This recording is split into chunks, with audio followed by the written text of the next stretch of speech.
नमस्कार दोस्तों, सलाम अलैकुम, चरण स्पर्श, जय श्री राम, जो बोले सो निहाल, सत श्री अकाल।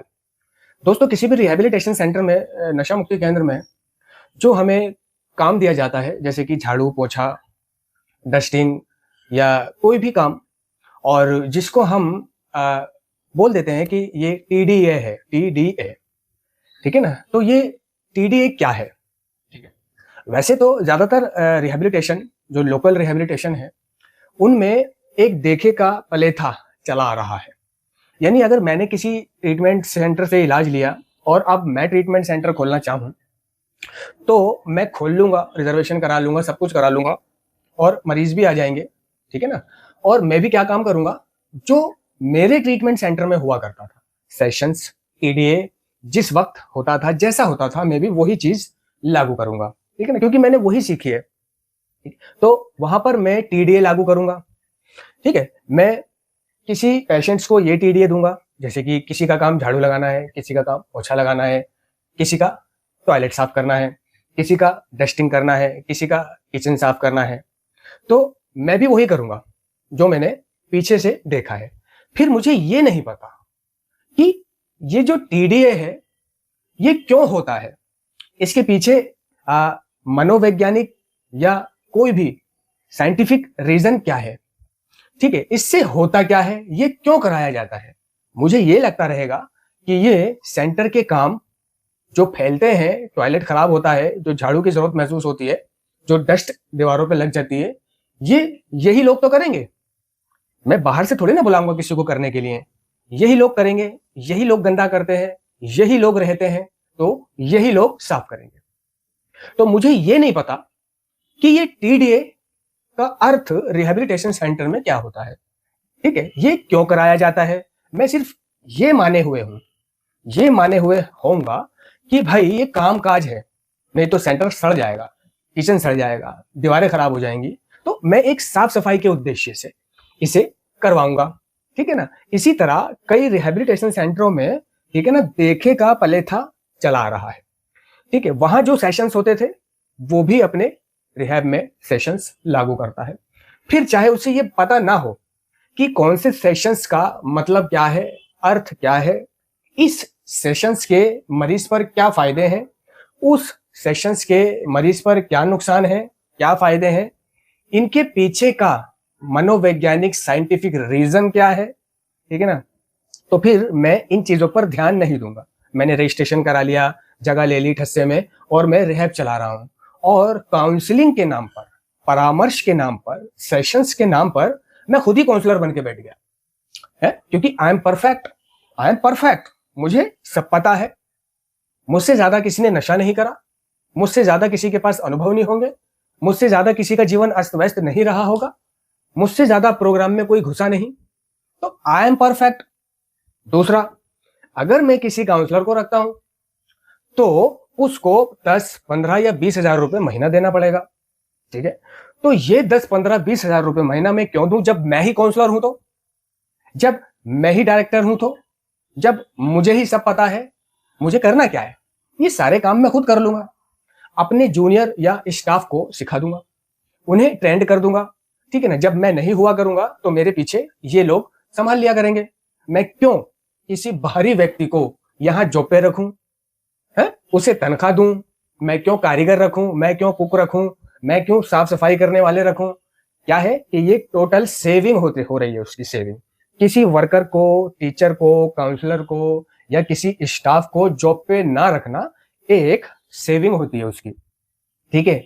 और जो ऑलरेडी वहाँ स्टाफ है, जो पैसे नहीं लेता, जो अभी मरीज़ हैं, अभी घर नहीं गए, कोई घर से वापस आ गए हैं, ठीक है ना? वो वहाँ पड़े रहते हैं क्योंकि अभी वो ट्रीटमेंट में हैं और वो उन्हें बाँधे रखने के लिए, यानी कि मैं उन्हें बाँधे रखने के लिए फैसिलिटीज़ या पद दे दूँगा उनको, ताकि वो उस पद पर आकर खुश हो जाएँ, है ना? उन्हें घर जाने की इच्छा महसूस ना हो, यदि घर चले भी जाएँ तो उन्हें वो पद वापस खींचे, उन्हें वो हाय वापस खींचे, उन्हें वो अपनी चलाना, वो फैसिलिटीज़ वापस खींचें।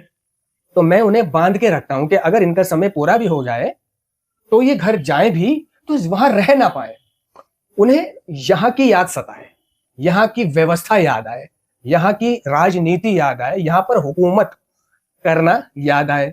तो ये सब करने से मेरा क्या हो रहा है, दूसरे मैं लाइट की बचत करूंगा, तीसरे मैं खाने की बचत करूंगा, रोटियों में बचत करूंगा, मसालों में बचत करूंगा, ठीक है ना, हर छोटी छोटी चीज पे मैं बचत करूंगा। मैं पंखे कम चलाऊंगा, अगर मैंने कूलर लगा रखे हैं तो मैं कूलर समय समय पर चलाऊंगा, अगर मैंने एयर कंडीशन लगा रखा है तो मैं तो उसे सिर्फ दिखावे के लिए रखूंगा कि देखो जी मरीज के घर वालों मैंने एसी भी लगा रखा है, देखो जी मरीज के घर वालों मैंने कूलर भी लगवा रखे हैं, है ना, बड़े बड़े कूलर लगवा रखे हैं, देखो अगर बाई चांस लाइट चली जाती है तो जनरेटर भी है। यानी कि मैं मरीज के परिवार को ये दिखा रहा हूं, शो ऑफ दिखावा कर रहा हूं कि आपका बच्चा यहाँ पर सुरक्षित है, सर्दी से, गर्मी से, आंधी से, तूफान से, पढ़ाई से, लिखाई से, ठीक है ना, काउंसलिंग से, है ना, मतलब इलाज से, हर चीज से वो यहाँ पे सुरक्षित है और एक बेहतर माहौल में है। ठीक है, इसके पीछे क्या है कि मेरी बहुत तगड़ी सेविंग हो रही है। ठीक है, जो पैसा मुझे काउंसलर को देना चाहिए वो भी बच रहा है, स्टाफ वाला भी बच रहा है, ऊपर से मैं खाने में भी बचत कर रहा हूँ, लाइट में भी बचत कर रहा हूँ, पानी में भी बचत कर रहा हूँ। ठीक है, और जो मरीज का खाना आ रहा है बाहर से, या जो मरीज का बाहर से बिस्कुट, पापे, कोई भी और चीज आ रही है, या किसी ने मरीज के लिए अंडे, ब्रेड, दूध लगा रखा है, तो मैं उसमें भी बचत कर रहा हूँ। ठीक है ना, दूध में पानी मिला रहा हूँ एक थैली में, और एक थैली में 3 लोगों को दूध दे रहा हूँ। देसी घी के नाम पे सिर्फ घी का छटका मार रहा हूँ, छिड़काव और मरीज को दे रहा हूँ। ठीक है, सैटरडे को दूध नहीं दे रहा हूँ। कॉफी नाइट वाले दिन जिनका दूध बंधा हुआ है, अंडे बंधे हुए हैं और उनका बाहर से पैसा आ रहा है, ठीक है ना, फीस से अलग, चार्जेस से अलग, तो मैं सैटरडे को उन्हें ये कहकर कि आज कॉफी नाइट है, आज दूध नहीं मिलता बल्कि उस दूध की कॉफी बन जाती है और सारे भाई पी लेते हैं। ठीक है ना, अगर मैं किसी दिन महीने में एक बार चिकन बनवाऊंगा, ठीक है ना, और वेजिटेरियनों के लिए पनीर बनवाऊंगा, तो मैं क्या काम करूंगा, जिसके अंडे हैं, ठीक है, जिसका दूध है, उस दिन उन मरीजों को मैं ना अंडे दूंगा, ना दूध दूंगा, ना उन्हें देसी घी के पराठे दूंगा, ना ही उस दिन और कुछ स्पेशल जो उसके घर से आता है वो दूंगा। क्यों? क्योंकि आज मैं चिकन बनवा रहा हूं। चिकन में पैसा लगता है, लागत लगती है, और मैं क्या बोल दूंगा उनको, मरीजों को, इलाज के माध्यम से, पोस्टमार्टम के माध्यम से, कि आज चिकन है। अगर कोई सवाल करेगा भी कि भाई आज चिकन है तो अंडा खा के क्या करेगा, चिकन मतलब अंडा, एक ही बात है, चिकन भी खाएगा अंडा भी खाएगा तो पेट में गर्मी हो जाएगी, ठीक है, दूध भी पिएगा तो और सफेद दाग पड़ जाएंगे, ये वो। तो मैं ये कहकर सैटरडे को भी दूध की, अंडों की, ब्रेड की और मक्खन की, देसी घी की बचत कर रहा हूँ, और डेली में भी जहां 3 लोगों को एक एक थैली देना चाहिए वहां मैं 3 लोगों को एक थैली में से दे रहा हूं, तो मैं इन चीजों में भी बचत कर रहा हूं। दूसरे, अगर मरीज को कोई इंटरनल प्रॉब्लम है, कोई बीमारी हुई, सर्दी जुकाम खांसी, ठीक है, तो मैं उसके घर वालों को सूचना करूंगा और उसके घर वालों से उसका वहीं रहकर इलाज करने के नाम पे मैं पैसे लूंगा। ऑनलाइन ट्रांसफर करेंगे वो या खुद आकर के देंगे। ठीक है, मैं डॉक्टर की पर्चियां उन्हें दिखा दूंगा, एक बार हॉस्पिटल ले जाऊंगा, ठीक है ना, ताकि मरीज ये कह सके हाँ मेरे को हॉस्पिटल लेकर गए थे, ठीक है, मेरी दवाइयां चल रही हैं, और जो मेरा बंधा हुआ है ना डॉक्टर है झोला छाप, उससे मैं टेस्ट लिखवा लूंगा जो मैं कराऊंगा ही नहीं, या जो उस मरीज को कराने की जरूरत भी नहीं है। तो मैं दवा के नाम पर, टेस्ट के नाम पर, इलाज के नाम पर भी मरीजों से या उनकी फैमिली से पैसे ले रहा हूं। ठीक है, तो इसमें मेरी कितनी बचत हो रही है। अगर मैं किसी को 6 महीने पूरे होने पर 1 महीना और रोकूंगा तो मैं ये कहूंगा कि इसमें इसकी भलाई है, ये बिना नशे के बाहर की दुनिया में हमारे साथ जाएगा, जीना सीखेगा, हम इसे मीटिंग्स कराएंगे, हमारे साथ रहेगा तो फेस करना सीखेगा। ठीक है ना, तो मैं इस 1 महीने की और फीस लूंगा। ठीक है, अगर मैं कहूंगा कि ये महीना मेरी तरफ से फ्री है तो मैं मीटिंग्स करने के किराए के नाम पर इसे मैं नैनीताल लेकर जा रहा हूं, फंक्शन है, सेलिब्रेशन है ना, उसके नाम पर, ठीक है, रजिस्ट्रेशन के नाम पर, इसके नाम पर और उसके नाम पर, है ना, मरीज की फैमिली से, है ना, पैसा पूरा कर लूंगा। तो इससे मेरी बहुत सारी बचत हो रही है। दूसरा, जब कोई फैमिली अपने मरीज को भर्ती कराती है तो वो इन्वेस्टिगेशन करती है। ठीक है, तो हम उन्हें बताएंगे कि एक जर्नल है, एक वीआईपी है। हम उन्हें जर्नल और वीआईपी का फर्क बताएंगे कि जर्नल तो ऐसा है, एक फ्लोर है, उस पर सब लोग रहते हैं, ठीक है, क्लासेस, ठीक है, समय पर काम करना, समय पर सोना। लेकिन वीआईपी में क्या है कि हम वीआईपी में उसे स्पेशल खाना देंगे, ठीक है ना, तड़का लगा हुआ खाने देंगे, यानी जो हम खाते हैं वो देंगे, और जो चीजें आप बाहर से उसके लिए अवेलेबल कराओगे, ठीक है ना, कुछ भी चीज वो मिलेगी। इसको एक बेड मिलेगा, ठीक है ना, एसी की हवा मिलेगी, कूलर की हवा मिलेगी, टीवी मिलेगा, ठीक है ना, एक शांत माहौल मिलेगा, ठीक है ना। इससे अच्छे से पेश आना, इसके चाय पानी हर चीज का ध्यान रखना, और अच्छी काउंसलिंग, अच्छा परामर्श देना, ठीक है ना, ये वीआईपी में होगा, ठीक है। और जर्नल का फर्क बता दिया, वीआईपी का फर्क बता दिया, ठीक है। तो कौन चाहेगा कि हमारा बच्चा वहां 50 लोगों के बीच में लुढ़का रहे, ठीक है ना, वही पानी वाला खाए, वही एक के ऊपर एक चढ़कर सोए, गर्मी भोगे, भूख भोगे, तो वो वीआईपी में करा देते हैं जो पैसे वाले होते हैं, ठीक है ना। तो वीआईपी के नाम पर मैं 15,000 20,000 फीस ले रहा हूं या लूंगा, और जर्नल के नाम पर मैं 5 6 7 8,000 ले रहा हूं, ठीक है ना, कोई तय नहीं है, जो जैसी फैमिली है उससे वैसा ही ले रहा हूं। अब ये जो 20,000 रुपए मैंने वीआईपी के लिए, इसमें मैं 20,000 रुपए वाली फैसिलिटीज उसको नहीं दे रहा हूं, ठीक है ना। वीआईपी वाले को बस इतना कर रहा हूं कि उसके लिए क्लासें बंद कर दी, जाओ भाई तुम्हारी मर्जी है, कोई सी भी क्लास करो मत करो, वैसे जेएफटी और शेयरिंग सेशन में बैठ जाओ तो अच्छा है, ठीक है। उसको स्पेशल चाय दे दी थोड़ा सा ऊपर से और दूध डालकर, वो बेड पर सोता है, वो बेड पर उठेगा, वो बेड पर बीड़ी पी सकता है, वो कोई टीडीए नहीं करेगा, टीडीए थेरेप्यूटिक डेली असाइनमेंट, ठीक है। तो अब ये थेरेप्यूटिक डेली असाइनमेंट अगर वो नहीं करेगा, ठीक है, तो वो बेहतर कैसे महसूस करेगा, वो तनाव मुक्त और बेहतर महसूस कैसे करेगा। रोग उपचारक, ठीक है ना, थेरेप्यूटिक का मतलब है चिकित्सीय यानी कि तनाव मुक्त और बेहतर महसूस कराने वाला, बीमारी ठीक करने वाला रोग उपचारक, ये थेरेप्यूटिक का मतलब है, ठीक है ना। यानी थेरेप्यूटिक टीडीए, ये टी का मतलब होता है थेरेप्यूटिक। अब ये थेरेप्यूटिक कैसे काम करता है, ये थेरेप्यूटिक क्यों दिया जाता है यानी टीडीए संस्थाओं में, जो मुझे नहीं पता, मैं सिर्फ देखे का पलेता कर रहा हूं, असल में इसकी वजह क्या है, ठीक है ना। तो ये एक असाइनमेंट होता है, ये एक कार्य होता है। तो थेरेप्यूटिक का मतलब होता है कि चिकित्सीय, ठीक है, तनाव मुक्त बेहतर महसूस कराने वाला, रोग ठीक करने वाला, बीमारी ठीक करने वाला, या रोगोपचारक। यानी कि संस्थाओं में, रिहेबिलिटेशन सेंटरों में मरीजों को जो काम दिया जाता है वो इसलिए दिया जाता है क्योंकि मरीज जो है तनाव में रहता है, यानी कि जब वो खाली बैठेगा तो उसका दिमाग बाहर की चीजों में, नशे की लत में भटकेगा। लेकिन जब हम उसे कोई असाइनमेंट दे देते हैं, कोई कार्य दे देते हैं, असाइनमेंट बोलते हैं सौंपे गए कार्य को। तो असाइनमेंट होता है यानी कोई एक कार्य, और असाइनमेंट्स जिसमें बाद में एस लग जाए, जो प्लूरल हो जाए, ठीक है ना, वो होता है एक से अधिक काम। वो बाहर की दुनिया में इस्तेमाल होता है, क्योंकि बाहर की दुनिया में हमें एक से अधिक काम करने पड़ते हैं। एक काम करने से या एक जिम्मेदारी निभाने से जिंदगी नहीं चलती। तो संस्था में थेरेप्यूटिक का मतलब होता है तनाव मुक्त और बेहतर महसूस कराने वाला रोगोपचारक, ठीक है ना। और डेली का मतलब होता है, यानी कि डी का मतलब डेली, यानी थेरेप्यूटिक डेली असाइनमेंट, ठीक है ना। अब डेली क्यों है, डेली इसलिए है कि कोई भी काम हम डेली करेंगे तो वो हमारे पैटर्न में शामिल होगा। जिस तरह से हम बचपन में स्कूल जाते थे और किसी एक दिन की छुट्टी हम मार लें, ठीक है ना, तो हमारा मन करता था कि यार अगले दिन की छुट्टी भी कर ले, और अगले दिन की छुट्टी करके मन करता था एक दिन की और कर ले, ठीक है, और उसके बाद छुट्टी करके मन करता था कि यार अब मेडिकल लगा दे, 2 छुट्टी और कर ले। तो ये प्रोक्रास्टिनेशन, टालम टोल में आ जाता है हमारा दिमाग, ठीक है ना। वो कहता है कि टाल कर, तो वो पुरानी आदत, पुरानी लत में वापस आ जाता है, या पुरानी सोच, पुरानी आदत या पुरानी लत उसको आके घेरने लग जाती है। अगर वो डेली नहीं करेगा, तो डेली का मतलब ये है, ठीक है ना। और असाइनमेंट एक सौंपा गया कार्य होता है। ये इसलिए होता है कि जो मरीज खाली बैठा है, वो नशे की तरफ सोच रहा है, बाहर की दुनिया में सोच रहा है, ठीक है ना, तो उसको एक कार्य दे दिया जाता है, जैसे कि डायरी लिखना, जैसे कि साफ सफाई करना।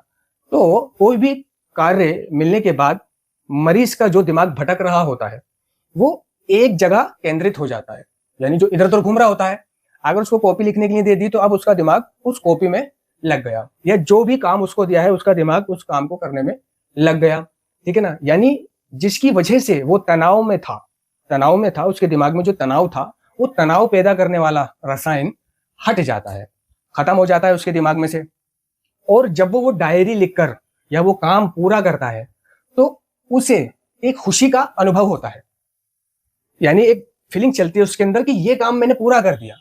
तो इससे होता क्या है कि उसके दिमाग में एक डोपामाइन न्यूरोट्रांसमीटर नाम का केमिकल रिलीज होता है। तो जब ये केमिकल रिलीज होता है तो उसे खुशी का अनुभव होता है, ठीक है। और काम पूरा करने के बाद उसे जिम्मेदारी का एहसास होता है, अपनी योग्यता का एहसास होता है कि मैं सेंटर में, संस्था में या बाहर समाज में, बाहर की दुनिया में, है ना, एक उपयोगी व्यक्ति हूँ, एक उपयोगी व्यक्ति हूँ। तो वो संतुष्टि महसूस करता है। तो ये जो उसके दिमाग को स्थिरता मिली, ठीक है, काम करने के बाद जो केमिकल रिलीज हुआ, खुशी का एहसास हुआ, उस काम को खत्म करने के बाद जो उसे अनुभव हुआ कि हाँ मैं उपयोगी हूँ, ठीक है, ये उसे कहते हैं कि रोग दूर करने वाला, रोग उपचारक या बीमारी दूर करने वाला। इसका मतलब ये होता है सीधे सीधे, क्योंकि दोस्तों एडिक्ट को जो बीमारी है, हम इसको प्रॉब्लम नहीं कहेंगे, बीमारी कहेंगे। ये जो बीमारी है वो मेंटल की बीमारी है, मेंटल की बीमारी है, यानी मानसिक की बीमारी है, ठीक है ना। यानी कि वो अगर नशा करेगा तो सबसे पहले उसके दिमाग में विचार आए, ठीक है ना। और ये जो विचार आता है ये जीवन भर रहेगा। कोई ऐसा टोटका या टॉनिक, कोई भी ऐसा उपाय नहीं है जो नशे के विचार को आने से उसके दिमाग में रोक ले।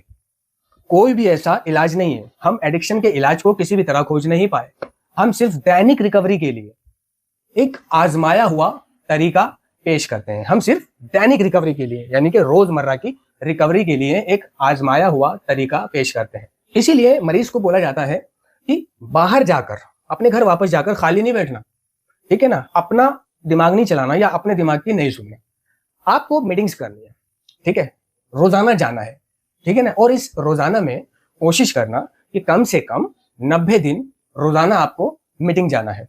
हम कहते हैं कि भाई बाहर जाकर खाली मत बैठना, पुराने दोस्तों से मत मिलना, पुरानी जगहों पे मत जाना, अकेले मत रहना, अकेले मत रहना, क्योंकि वो अकेले रहेगा, खाली बैठेगा तो उसका दिमाग पुरानी यानी यूजिंग में चला जाएगा, पुरानी बातों को सोचने लगेगा और उसके दिमाग में एक तनाव पैदा होने लगेगा, ठीक है ना। तो संस्था में तो उस तनाव को दूर करने के लिए उसको कोई असाइनमेंट दे दिया जाता था, यानी टीडीए, या फिर कोई कन्फर्टेशन कराने लग जाता है कि भाई कन्फर्टेशन करनी है एक दूसरे से। क्यों? क्योंकि इसका दिमाग सेंटर में रहेगा, स्थिर रहेगा। लेकिन बाहर जहां वो आजाद है तो उसको एक बात कही जाती है कि आपको 90 दिन 90 मीटिंग करनी है, ठीक है ना। अब ये उस पर निर्भर करता है कि वो करे या ना करे, या वो आई एम परफेक्ट समझ ले अपने आप को। दोस्तों ये जो टीडीए है, थेरेप्यूटिक डेली असाइनमेंट, ये पागल खाने में भी लागू होता है, क्योंकि ये एक मेंटल प्रॉब्लम है, मानसिक बीमारी है। अब जो पागल है वो क्या है, वो भी एक मेंटल प्रॉब्लम में है, मानसिक बीमारी से पीड़ित है। एडिक्ट जो है वो भी एक मानसिक बीमारी से पीड़ित है। तो पागल खाने में भी उन लोगों को असाइनमेंट दिया जाता है, यानी टीडीए करवाया जाता है, ताकि उनका दिमाग, सोच और विचार स्थिर रहे। उन्हें जैसे गमलों में पानी डालना, बागबानी कराना, कोई चित्रकारी करवाना, है ना, इस तरह का जो काम दे देते हैं, तो इससे क्या होता है, उनका दिमाग जो भटक रहा होता है इधर उधर, वो उस काम में लग जाता है। यानी कोई रचनात्मक काम देते हैं उनको, रचनात्मक, जिसमें उन्हें खुशी महसूस हो, और उनका दिमाग भटकने से बचता है, स्थिर रहता है, ठीक है। और जब वो काम को पूरा करते हैं तो उन्हें खुशी होती है कि मैंने काम पूरा कर लिया, यानी डोपामाइन न्यूरोट्रांसमीटर का केमिकल रिलीज होता है, उन्हें खुशी होती है। और जो चीज उनके दिमाग में तनाव पैदा कर रही होती थी, अब वो तनाव खुशी में बदल जाता है। तो ये बीमारी ठीक करने वाला रोग उपचारक, है ना, बोलते हैं थेरेप्यूटिक को हिंदी में बोलते हैं चिकित्सीय, ठीक है ना। हम चिकित्सीय डॉक्टर को भी बोल सकते हैं, हम चिकित्सीय काउंसलर को भी बोल सकते हैं, ठीक है ना। हम इन दो लोगों को चिकित्सीय बोल सकते हैं। वो इसलिए क्योंकि ये दो लोग शारीरिक और मानसिक बीमारी को ठीक करते हैं। डॉक्टर हुआ, वो शारीरिक बीमारी को ठीक करता है, इलाज करता है, ठीक है, बुखार है, सर्दी है, जुकाम है, ये क्या है, शारीरिक है, ठीक है। काउंसलर हुआ, वो मानसिक बीमारी को दूर करता है, मानसिक बीमारी में हेल्प करता है, मानसिक प्रॉब्लम से बाहर निकालने में मदद करता है। तो हम काउंसलर को और डॉक्टर को चिकित्सक कह सकते हैं, लेकिन हम वकील को या पुलिस को चिकित्सक नहीं कह सकते। हालांकि वकील भी हमारी कानूनी मसलों में मदद करता है, ठीक है, हमें उस झगड़े से, प्रॉब्लम से खींच के बाहर निकालता है। लेकिन ये बाहरी प्रॉब्लम है, बाहरी प्रॉब्लम है, ये कोई इंटरनल प्रॉब्लम नहीं है। इंटरनल प्रॉब्लम जैसे सर्दी, खांसी, बुखार या दिमाग में विचार आना, ख्यालात आना, तो ये वकील की श्रेणी में नहीं आता। तो हम वकील को बोलेंगे अभिवक्ता, वकील को हम अभिवक्ता बोल सकते हैं। तो दोस्तों, TDA थेरेप्यूटिक डेली असाइनमेंट, अगर मैंने दूसरे की देखा देखी अपने सेंटर में ये चीजें चलवाई तो मुझे ज्यादातर पता नहीं है कि कौन सा सेशन किस काम आता है, ये JFT किस काम आती है, ठीक है, ये इनपुट किस काम आता है, ये आउटपुट किस काम आता है, ये पोस्टमार्टम सेशन का मतलब क्या है। तो बहुत सी चीजों के मतलब हम लोगों को मालूम नहीं होते, ठीक है ना। हम सिर्फ क्या काम करते हैं, कॉपी करते हैं। हम कभी कभी ये भी करते हैं कि भाई हम अगर सेंटर खोलना चाहते हैं तो हम क्या करेंगे, किसी पुराने सेंटर वाले से कहेंगे कि भाई अपने सेंटर के एटीट्यूड चार्ट, ठीक है ना, 12 कदम 12 परंपरा चार्ट, फीलिंग चार्ट, घर के नियम वाली चार्ट है ना, जका फोटो हमें दे दे, ठीक है। उससे घर के नियम, फीलिंग चार्ट, 12 कदम 12 परंपरा के फोटो लेकर, ठीक है, भावनाएं चार्ट, और भी बहुत सारी चार्टें होती हैं, फोटो लेकर, ठीक है ना, हम क्या काम करेंगे, हम भी फ्लैक्सी बनवा देंगे और फ्लैक्सी बनवा के अपने सेंटर में टांग देंगे। फिर इस बात की हम पुष्टि नहीं करेंगे कि जो फोटो उसने भेजे हैं उसमें स्पेलिंग की मिस्टेक है, देवनागरी हिंदी के शब्दों में अंकों की, नुक्ते की शुद्धता नहीं है, ठीक है ना, और किसी का मीनिंग गलत है, उसमें मात्रा गलत है, और किसी किसी में ऐसा भी है कि एटीट्यूड चार्ट वाली फ्लैक्सी में, बोर्ड में कोई वर्ड घुसा रखा है, फीलिंग घुसा रखी है जिसको हम एटीट्यूड समझ रहे हैं, ठीक है ना। मैंने देखा कि भाई जागरूकता की कमी, लेक ऑफ अवेयरनेस को एटीट्यूड चार्ट में घुसा रखा है, एटीट्यूड चार्ट में घुसा रखा है जागरूकता की कमी, लेक ऑफ अवेयरनेस को। तो मुझे क्या लगेगा, भाई लेक ऑफ अवेयरनेस, जागरूकता की कमी एक एटीट्यूड है, ठीक है ना। बहुत ने घुसा रखा है अब्यूज, एटीट्यूड में नंबर 1 पे लिख रखा है अब्यूज, उसके आगे लिख रहा है गाली गलोच या अभद्र भाषा का इस्तेमाल करना। तो मेरे को क्या लगेगा कि भाई अब्यूज भी एटीट्यूड है, ठीक है ना। और किसी ने इलाज में बाधा है ना, को हिंड्रेंस इन ट्रीटमेंट बोलते हैं, लेकिन उसने कुछ और लिख रखा है वहां पर, हिंड्रेंस इन ट्रीटमेंट ना लिख के ब्लॉक इन मेडिकेशन लिख रखा है, ठीक है ना। तो अब हमें क्या लगेगा कि भाई block in medication he attitude है, यही सही है। इसी तरह कदम परंपरा में मात्राओं का और फीलिंग चार्ट में स्पेलिंग की गलती है, ठीक है ना, अर्थ वर्ड मीनिंग की गलती है। तो फिर हम ये नहीं देखेंगे, वो सेंटर को सजाने से मतलब है, तो हम क्या काम कर रहे हैं, कॉपी कर रहे हैं, नकल कर रहे हैं, ठीक है। कभी कभी अगर किसी को एनए में शेयरिंग करनी होती है तो मैंने देखा है कि उसकी शेयरिंग किसी दूसरे की शेयरिंग से मिल रही है, ठीक है, उसका लहजा किसी दूसरे के लहजे से बहुत मैच खा रहा है, उसकी बातें, उसका अंदाज किसी दूसरे की बातें और अंदाज से बहुत मैच खा रहा है, यानी वो उसे कॉपी कर रहा है। अगर वो कह रहा है कि यार भगवान का लाख लाख शुक्र है, अगर मेरे को ये क्लासरूम ना मिलता, अगर आप भाई लोग मुझे ना मिलते तो यार आज भी मैं नशा कर रहा होता, यार आज के दिन भगवान की कृपा से और आप लोगों की मदद से यार मैं क्लीन हूं। तो क्या है, मैं कई शब्द, कई बातें दूसरों के कॉपी करता हूं, लेकिन नहीं दोस्तों, ठीक है ना, हमें नकल में भी असल की जरूरत होती है, ठीक है, हमें खुद भी पुष्टि करनी चाहिए। तो कोई भी दुकान, शॉप या ट्रीटमेंट सेंटर खासतौर से खोलने से पहले एक डायरेक्टर को, एक काउंसलर को उनकी परिभाषा, उनके अर्थ, उनके फायदे, उनके नुकसान, है ना, कि इस टीडीए को क्या बोलते हैं, ये टीडीए किस काम आता है, ठीक है, ये क्लास किस काम आती है। जैसे JFT सिर्फ आज के लिए जीना सिखाती है, ठीक है ना, क्योंकि सिर्फ आज के लिए जीने से हमें अतीत के बोझ और भविष्य के भय से छुटकारा मिलता है, ठीक है। तो अर्थ भी मालूम होने चाहिए, लेकिन ज्यादातर पाए जाते हैं लोगों को कई रिहैबिलिटेशन सेंटर में अर्थ नहीं मालूम होते, यहाँ तक कि वो सिर्फ पैसा बटोरने में लगे हुए होते हैं, पैसा बटोरने में, अपने खाने पीने में, ऐशो आराम में, कपड़ों में, गाड़ियां खरीदने में, स्कूटर से बाइक खरीदना, बाइक से कार खरीदना, कार से थार खरीदना, ठीक है, एक सेंटर से 2 सेंटर करने में उनका दिमाग दौड़ता है, होटलबाजी करना, ठीक है ना, यहाँ घूमना, वहां घूमना, बाहरी इलाकों में घूमना, श्रीनगर घूमना, कश्मीर घूमना, चंडीगढ़ घूमना, पंजाब घूमना, नैनीताल घूमना, कश्मीर, है ना, पता नहीं कहाँ कहाँ घूमने का एडिक्शन वो लगा लेते हैं, रातों को घूमने का, दिनों में घूमने का, ठीक है ना, एक मैं अहंकार जैसा उनके अंदर आ जाता है, क्योंकि वो पैसों की बहुत बचत कर रहा है, पैसा हर तरह से बच रहा है उसका, और उसका अकाउंट भर रहा है। धन्यवाद।